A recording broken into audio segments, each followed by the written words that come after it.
ETF index mutual funds నేర్చుకుని stock మార్కెట్లో రాణించాలనుకుంటున్నారా? వెంటనే ఈ నెంబర్కి కాల్ చేయండి.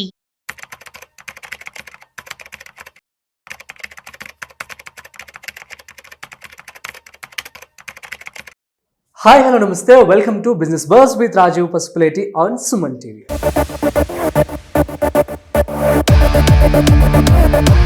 And also welcome back to the mutual fund series episode 4.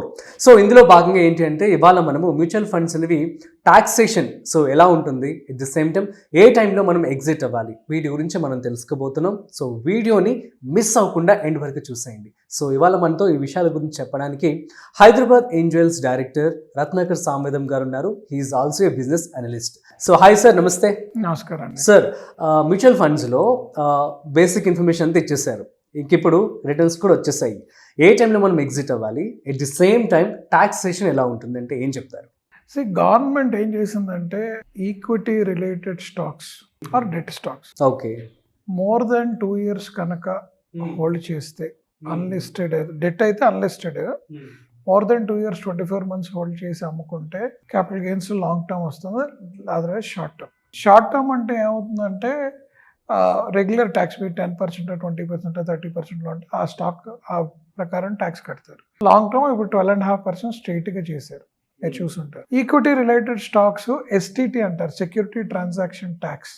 Okay, ఈ equity mutual funds listed space లో పెట్టి ఎస్టీటీ కడితే దాన్ని పాస్ త్రూ ట్రాన్సాక్షన్ అంటారు. వాటికి కూడా 12.5% కట్టాలి, but the period is 12 months. కొంతమంది అన్లిస్టెడ్ లో పెడతారు. ఈ మధ్య కొత్తగా అన్లిస్టెడ్ లోకి వెళ్తున్నారు అందరూ కూడా, మీరు అబ్జర్వ్ చేయాలి మ్యూచువల్ ఫండ్స్. ఆ అన్లిస్టెడ్ లోకి వెళ్ళినప్పుడు కూడా ఇప్పుడు హెచ్డిబి ఉంది, మొన్న లిస్ట్ అయింది. అంతకుముందు అన్లిస్టెడ్ స్టాక్ చాలా మంది ఇన్వెస్ట్ చేశారు. అవన్నీ ఏంటంటే ఎస్టీటీ పే చేయలేదు కాబట్టి వాళ్ళకి 24 months రిక్వైర్మెంట్ ఉంటుంది. కొన్ని మ్యూచువల్ ఫండ్స్ ఏంటంటే డివిడెండ్ పేయింగ్ మ్యూచువల్ ఫండ్స్ ఉంటాయి. ఇప్పుడు రీసెంట్ గా హెచ్డిఎఫ్సి ఈ డివిడెండ్ పేయింగ్ మ్యూచువల్ ఫండ్స్ ఏంటంటే ఎప్పటికప్పుడు dividend is treated as other income, regular tax కట్టుకో. Only the difference in value you will pay long term or short term depending on 24 months, 12 months.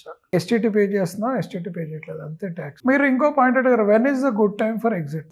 Exactly 2 ways of looking at it. మీ mutual fund investment అనేది మేము ఇలా 3 రకాలు చూస్తాం. Short term, for example నా personal విషయంలో చూస్తే I earn every month 2 lakhs.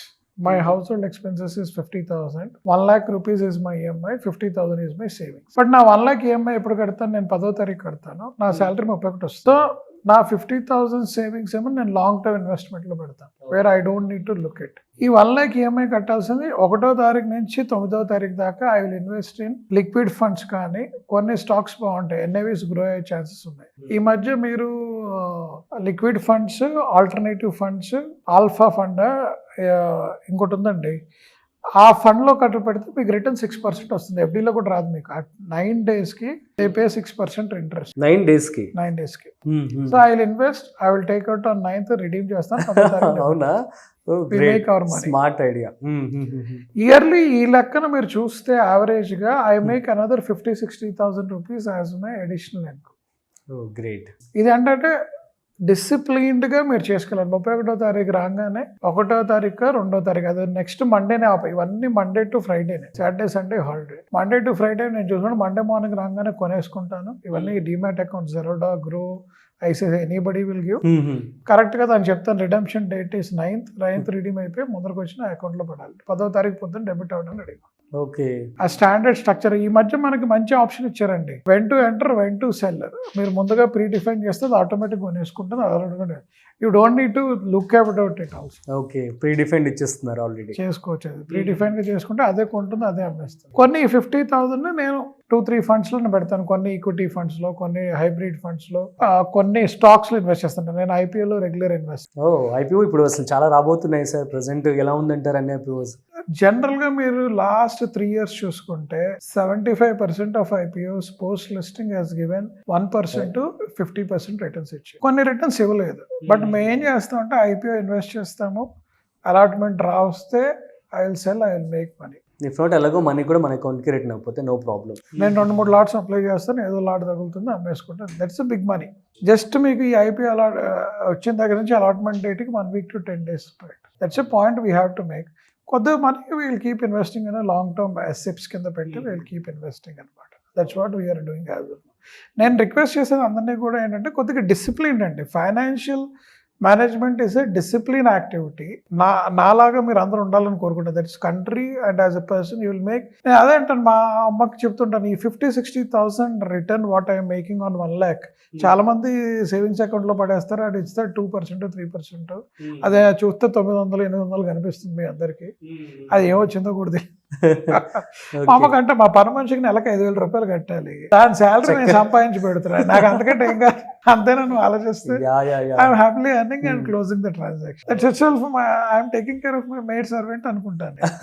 But this not happen on day 1 అంటే నేను ఇనీషియల్లీ కొద్దిగా ఇబ్బందులు పడ్డాను. బట్ ఒకసారి డిసిప్లిన్ వచ్చి ఈ ఆప్షన్లు బై అండ్ సెల్ నేను ఫ్యాక్టర్ చేసుకొని, ఎందుకంటే శాలరీ అనేది 31st, 30th వచ్చేస్తాం. It is not stopping. నా 1st to 10th తారీఖు నాకు debit. It is also fixed. Bank holiday అయితే ముందు రోజు హాలిడే కాకపోతే నెక్స్ట్ రోజు ఏదో చేస్తాడు వాడు. 10వ తారీఖు డెబిట్ చేయాలి వాడు.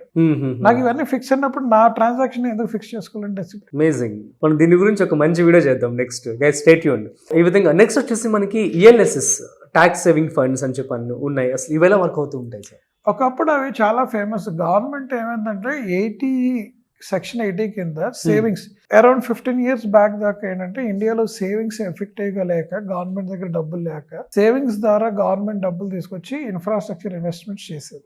ఓకే. ఈ LSS అన్నీ అవే ఇన్ఫ్రాస్ట్రక్చర్. మీకు రోడ్లు వేసినా ఇంకోటి వేసినా గవర్నమెంట్ కి ఈ డబ్బులు తీసుకొచ్చి వేసి మళ్ళీ ఫ్యూచర్ డబ్బులతో దాని అప్పు తీసుకోవటం అనమాట, దాని ఇంట్రెస్ట్ ఇవ్వటం. సరే ఈడు అప్పు ఇచ్చాడు కాబట్టి ట్యాక్స్ సేవింగ్ ఇస్తాడు వస్తాడని చెప్పి సేవింగ్స్ కింద వెళ్ళారు. టెక్నికల్ గా ఈ LSS ఇవన్నీ అవే అనమాట. Okay okay. సో వీటిని ఏంటంటే లాక్ ఇన్ పీరియడ్ పెట్టారు 5 to 6 years. నువ్వు 6 years దాకా ఆడటానికి వీలేదు, నీకు డబ్బులు కూడా వెనక్కి రావు, వస్తే పెనాల్టీ ఉంటుంది, లేకపోతే you have to pay tax. So అలా ELSS same mutual fund concept, but they invest more in debt, not in equity. But they use that money for government purpose. ఇప్పుడు లేదండి, ఇప్పుడు న్యూ ట్యాక్స్ రిజైమ్ లో ఎత్తేసారు. I don't know, it is option left to people. Today ELSS has no value. అవునా? Okay fine then. So then guys మరి then దాంట్లోకి enter అవ్వమాకండి, అవసరం లేదు అసలు. Super sir, thank you so much. So guys అర్థమైంది కదా మరి మ్యూచువల్ ఫండ్స్ గురించి పూర్తిగా మనకైతే సిరీస్ అయితే మనం చేయడం జరిగింది 4 episodes. మీరు ఒకవేళ కనుక మీరు చూడకపోతే వెనక్కి వెళ్ళి చూడండి, మేము కింద కూడా డిస్క్రిప్షన్ ఇవ్వడం జరుగుతుంది. అట్ ది సేమ్ టైం మీకు కనుక ఏమైనా డీటెయిల్స్ కనుక డౌట్స్ కనుక్కున్నట్లయితే కామెంట్ చేయండి, మేము రిప్లై ఇస్తాం. That's it. సో మరొక ఇంట్రెస్టింగ్ కాంటెంట్తో మళ్ళీ కలుద్దాం. అంతవరకు చూస్తూనే ఉండండి Suman TV. This is Rajiv signing off. Video నచ్చినట్లయితే like, share and subscribe. Thanks for watching.